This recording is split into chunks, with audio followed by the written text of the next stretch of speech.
Los estilos musicales no aparecen de la nada. Siempre hay un caldo de cultivo, una energía latente que empieza a brotar desde distintos rincones. Y personalmente, investigar esto es algo que me encanta. En este video no vamos a hablar de la historia oficial.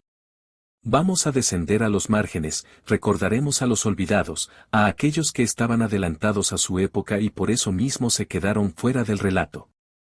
Fueron figuras salvajes, incomprendidas y rebeldes, artistas que sonaban punk antes de que el mundo estuviera preparado para el punk. Así que sin más introducción, empecemos.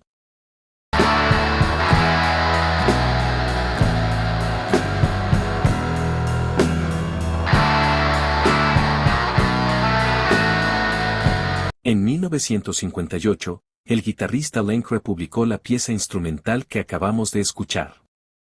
No tenía letra ni ningún tipo de mensaje explícito, era solo un sonido lento, sucio y crudo que arrastraba acordes con una distorsión de guitarra que hasta ese momento no se había escuchado de forma tan agresiva en la radio comercial.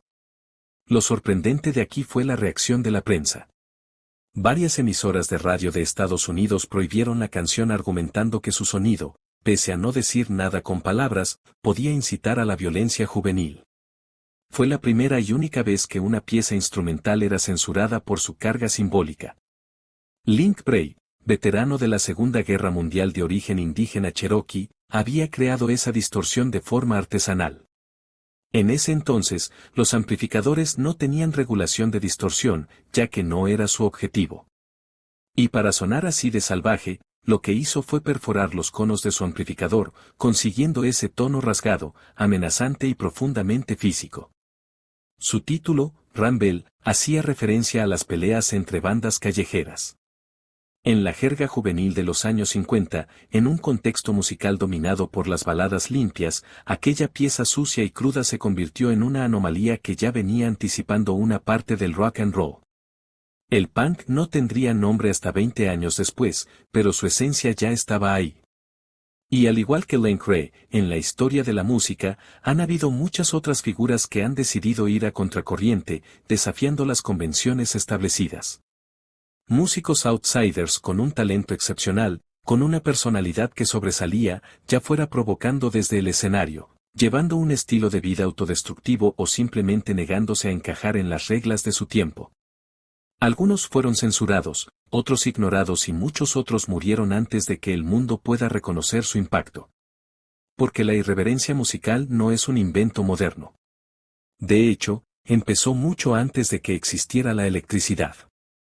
Incluso Mozart ya desafiaba las convenciones de su época, se burlaba de la nobleza en sus cartas y se reía de la solemnidad del mundo que le aplaudía. Mozart no quería abolir ningún sistema, pero se reía de todos. Se burlaba de sus mecenas, invertía jerarquías en sus óperas y ridiculizaba la solemnidad desde dentro. Vivió rápido y murió joven, dejando atrás una obra de caos y contradicción. Otras figuras de la música clásica como Niccolò Paganini desafiaban las reglas establecidas respecto a la música y realizaban puestas en escena tan memorables que incluso siguen siendo recordadas hasta ahora, más de 2 siglos después. Antes de que llegara la distorsión, existieron varias figuras más que hoy segaramente les llamaríamos punkies.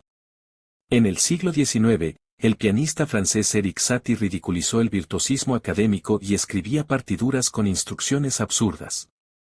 Sus inusuales composiciones lo llevaron a ser considerado una de las figuras más destacadas del denominado minimalismo musical.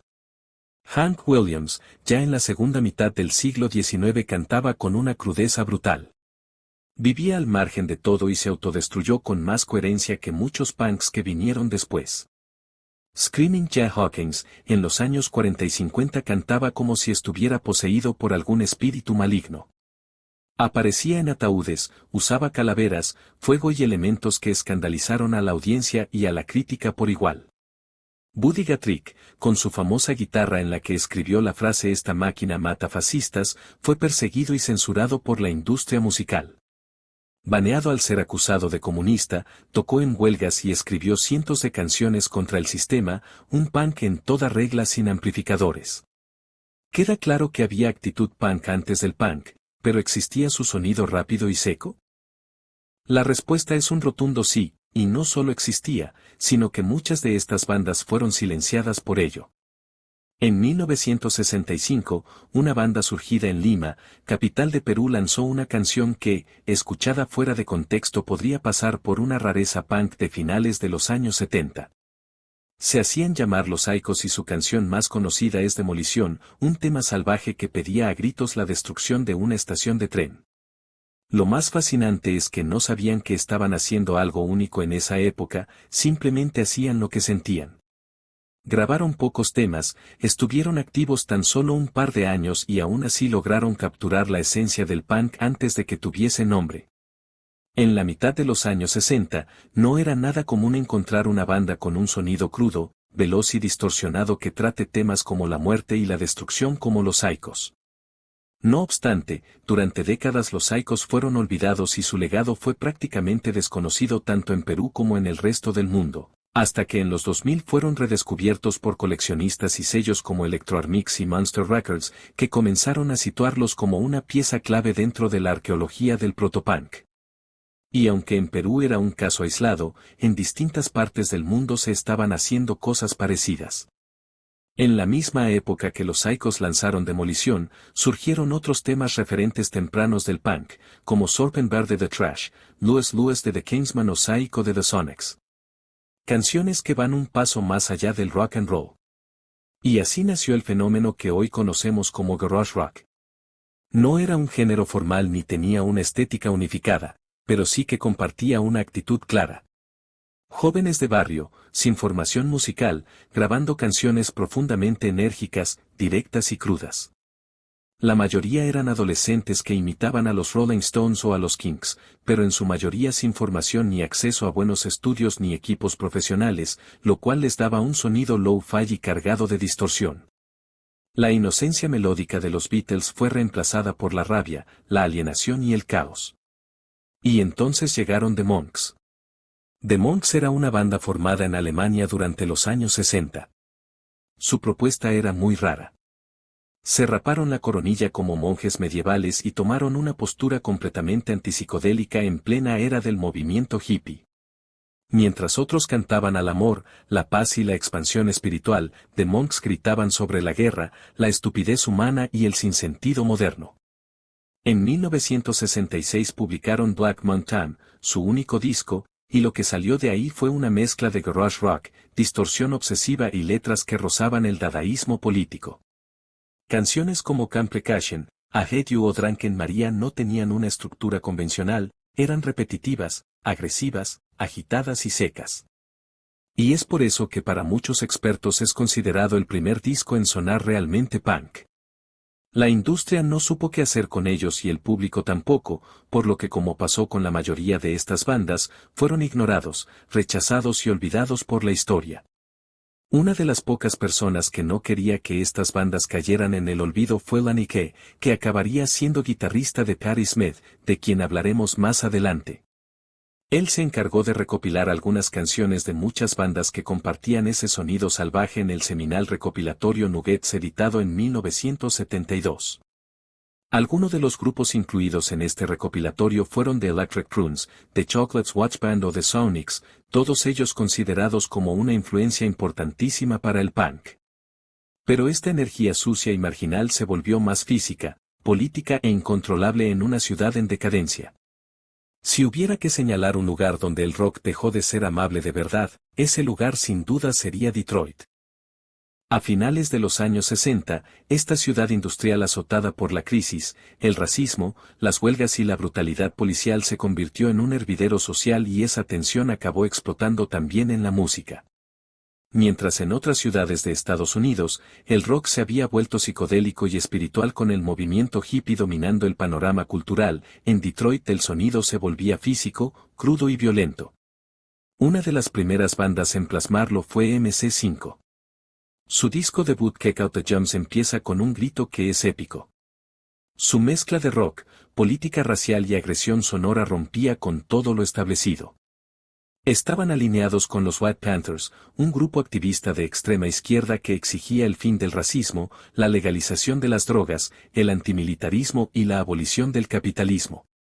El FBI los tenía fichados, las radios los baneaban y a pesar de todo marcaron a toda una generación de músicos que entendió que el rock podía ser también un arma política y una forma de protesta organizada.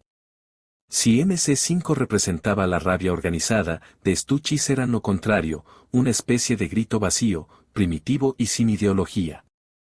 El No Future que cantarían años más tarde los Sex Pistols, formados en 1967 con un joven Iggy Pop al frente. The Stooges no querían sonar sofisticados ni virtuosos, querían sonar ruidosos y primitivos. Y lo lograron. Su álbum debut, producido por John Cale de The Velvet Underground, fue un manifiesto minimalista de guitarras sucias, riffs monótonos y letras que hablaban de deseo carnal, apatía y vacío existencial. Pero fue con su segundo disco Fan House, donde la banda llevó su sonido al extremo, un álbum más crudo, más sucio, contaminado por el free jazz, la improvisación y el caos. La crítica no supo entenderlo. Melody Maker lo llamó el peor disco del año. Sin embargo, décadas después lo proclamaría el mejor disco del rock de la historia, un ejemplo de cómo puede cambiar la percepción con el tiempo. Su vocalista Iggy Pop era un músico imprevisible y salvaje que convertía cada concierto en una catarsis física. Se cortaba con botellas, se lanzaba al público y se retorcía en el suelo. Era el punk antes del punk. Pero Detroit aún tenía mucho más que ofrecer. Se generó una escena de grupos realmente salvajes como Dead, una banda fundada por 3 hermanos afroamericanos que hacían un rock rápido, crudo y agresivo. Grabaron tan solo 7 canciones que no llegaron a publicar por negarse a cambiar el nombre de su banda. Lo sorprendente es que esas canciones suenan idénticas al punk de la segunda mitad de los años 70, pero con años de adelanto. Pese a tener tantas características del punk, a este género todavía no se le llamaba así. Este nombre empezó a gestarse en Nueva York. A mediados de los años 70, en una pequeña sala llamada CBGB empezaron a tocar bandas que no tenían lugar en los clubs más sofisticados de la ciudad. No eran virtuosos, pero tenían una identidad en común, un rechazo por las reglas del rock más comercial. Estos grupos recogían la herencia de The Velvet Underground y la sensibilidad urbana de Lorde, pero la estaban transformando en algo nuevo. Television, liderados por Tom Verlaine, fueron los primeros en darle forma a esa escena. Sus guitarras eran angulares, sus canciones largas pero minimalistas y tenían una estética poética y urbana que rompía con el movimiento hippie reinante. A los Television les siguió la cantante Patti Smith, una poeta que usaba el rock como un vehículo para recitar, gritar y desafiar el rol tradicional de la mujer en la sociedad. Su primer disco, Horses, mezclaba la espiritualidad con una crudeza punk, algunos años antes de que el punk existiera como tal oficialmente. El cuerpo ya estaba, ahora solo faltaba el nombre. Y ese nombre lo acabarían encarnando los Ramones. Ellos no querían poesías, ni solos largos, ni experimentación. Solo querían tocar rápido, fuerte y sin pensar demasiado. Con canciones de 2 minutos, 3 acordes y letras absurdas sobre chicas, béisbol, drogas o violencia adolescente. Los Ramones no buscaban significado, solo impacto. Y con ellos el punk ya tenía forma, sonido y velocidad. Poco después vinieron The Clash, Blondie, The Damned y Sex Pistols. Empezaron a fundarse medios de comunicación especializados en este género musical como Punk Magazine, fundado en 1975, el cual ayudó a construir el lenguaje, la estética y la actitud del punk. Desde ese momento, el término empezó a consolidarse. Una de las personas que ayudaron a definir la estética canónica de lo que sería el punk fue Richard Hell, bajista de Television y fundador de The Voidals. Hell no solo aportó una forma nueva de escribir canciones, sino que creó una imagen visual que marcaría para siempre al punk. Con camisetas rotas, pelo de punta y parches en sus camisetas. El diseñador de moda y representante Malcolm McLaren había sido representante de los New York Dolls, otra de las bandas que acabaron influyendo al punk. Durante su estancia en Nueva York quedó impactado por la imagen de Richard Hell, tanto que le ofreció llevarlo al Reino Unido para desarrollar su carrera ahí, pero Hell se negó. De vuelta a Londres, McLaren abrió una tienda de ropa inspirada en la forma de vestir de Richard Hell a la que llamó Sex. Poco después juntó a una banda de inadaptados, los vistió, les dio un instrumento a cada uno y les puso un nombre, Sex Pistols. Y el resto es historia. El punk habría nacido oficialmente, estremeciendo ambos lados del Atlántico. Sin embargo, como ya acabamos de ver, su esencia rebelde e irreverente ya había existido mucho antes. Si el video te gustó, no olvides darle me gusta y suscribirte. Nos vemos en el próximo video, hasta pronto.